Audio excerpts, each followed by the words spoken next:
অন্নপূর্ণা ভান্ডারের একদম নতুন একটা খবর পেলাম, সেই খবরটা তাই তাড়াতাড়ি করে তোমাদের সঙ্গে জানাতে আসলাম। আর এটা কিন্তু একদম যারা অলরেডি টাকা পেয়েছো তাদের জন্য এই আপডেটটা। আমার একজন পরিচিত ভিডিও অফিসে গিয়েছিল, সেখান থেকে ফর্মটা ফিল আপ করে এসছে বলেই সে আমাকে বলল, তাই ভাবলাম তাড়াতাড়ি করে তোমাদের সঙ্গে এই খবরটা শেয়ার করি। সেটা হলো, যারা টাকা পেয়ে গেছো তাদেরকেও কিন্তু ভেরিফিকেশন ফর্ম ফিল আপ করতে হবে। আমরা যেমন টাকা পাইনি, আমাদের আন্ডার এনকোয়ারি আছে, এখনও অ্যাপ্রুভ হয়নি, আমাদের ফোনে দেখাচ্ছে, আমরাও ভেরিফিকেশন ফর্ম ফিল আপ করেছি পঞ্চায়েতে গিয়ে, দেন আমাদের বাড়িতে এসে এনকোয়ারি করেছে। কিন্তু তোমাদের ক্ষেত্রে যারা টাকা পেয়ে গেছো তারা যদি ভেবে থাকো যে আমাদের ফর্ম ফিল আপ করতে হবে না, কিছু করতে হবে না, আমরা পরের মাসে টাকা পাবো, কিন্তু একদমই নয়।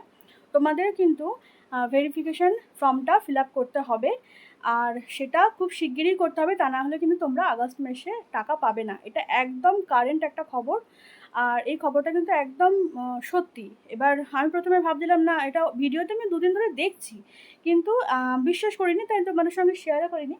কিন্তু আজকে যেহেতু আমার পরিচিত সে গেছিলো ভিডিও অফিসে, সেও খবরটা যখন জেনে আসে, তাহলে ভাবলাম একদম খবরটা একদম সত্যি, সেই কারণে তোমাদেরকেও জানালাম। তোমরা যারা যারা অলরেডি টাকা পেয়ে গেছো তারা কিন্তু ঘরে বসেও থেকো না, তারা অবশ্যই ভেরিফিকেশন ফর্মটা ফিল আপ করো, তা না হলে কিন্তু আগস্ট মাসে টাকা পাবে না।